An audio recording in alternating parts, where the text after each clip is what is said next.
Como bien saben, para ser campeón intercontinental o campeón del mundo a nivel de clubes, debes haber sido primero campeón en tu continente, campeón en tu confederación. Pero hubo un equipo en la historia que logró ganar una Copa Intercontinental sin haber ganado nunca, en este caso, la Copa de Europa o la UEFA Champions League. ¿De qué equipo les estoy hablando? Del Atlético de Madrid. Sí, señores, para nadie es una sorpresa que el Atlético nunca ha podido ser campeón de Europa. Ha estado muy cerca en varias ocasiones, pero se le ha hecho esquivo este torneo. Sin embargo, en el Museo del Atlético de Madrid hay una Copa Intercontinental de las antiguas, de las primeras que se disputaban. Esto ocurrió en el año 1974, donde el Atlético de Madrid disputó la final de la Copa de Europa, la antigua Copa de Europa, ante el Bayern Múnich. Esa final la perdió, lógicamente, el Atlético de Madrid, una final que se definió por partido de desempate, luego de empatar 1-1 el primer partido. En aquella época se definía de esa manera, no había prórroga ni nada por el estilo, sino que había un partido de desempate. Y bueno, en el partido de desempate el Bayern Múnich terminó aplastando al Atlético de Madrid por un marcador de 4-0 con un doblete de Gerd Müller, el torpedo, la leyenda del fútbol alemán. ¿Qué pasó entonces ese año para que el Atlético de Madrid haya disputado y ganado posteriormente la Copa Intercontinental? Bueno, resulta que el Bayern Múnich tenía que enfrentarse en aquella edición al Independiente de Avellaneda, equipo de Argentina. Sin embargo, el Bayern Múnich no se presentó, no quiso jugar este partido, no quiso jugar este torneo,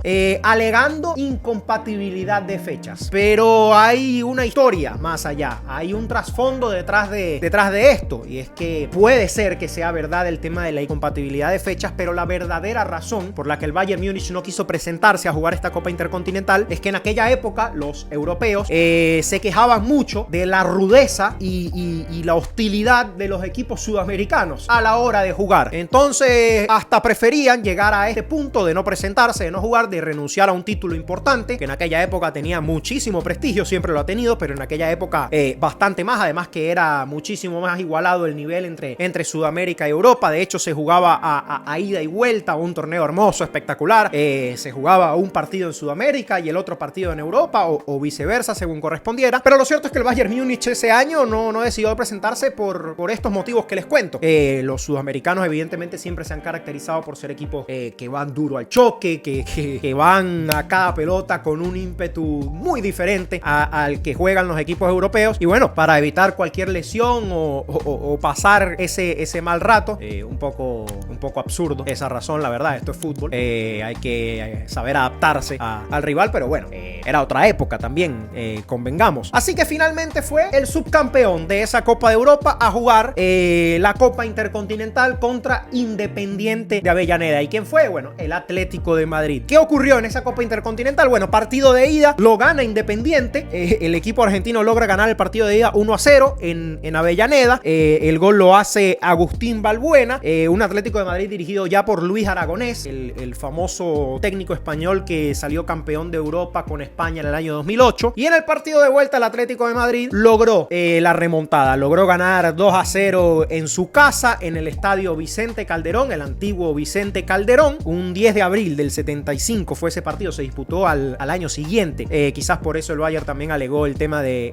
las fechas, pero lo termina ganando el Atlético de Madrid por un resultado de 2-0. Los goles de Javier Irureta y Rubén Ayala. Se quedó cerca Independiente de ser campeón del mundo en esa ocasión, pero finalmente lo fue el Atlético de Madrid. Así que es un caso bastante curioso, porque hasta el día de hoy el Atlético de Madrid sigue sin poder ser campeón de Europa.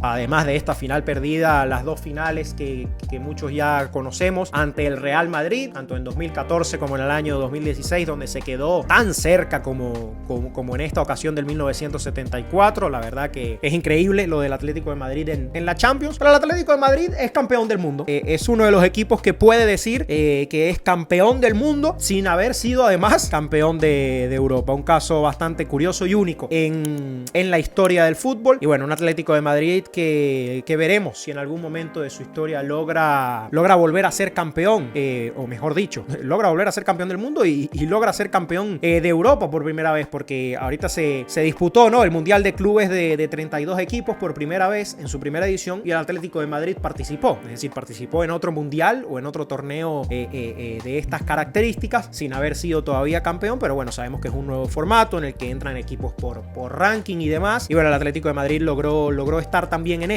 sin mucho éxito. Eso sí, le fue bastante mal, fue un fracaso lo del Atlético, quedando eliminado en fase de grupos ante Botafogo y el Seattle Sounders de la MLS. Pero bueno, esta es la historia del día en el que el Atlético de Madrid, quizás muchos no lo sabían, fue campeón del mundo sin haber sido campeón de su continente.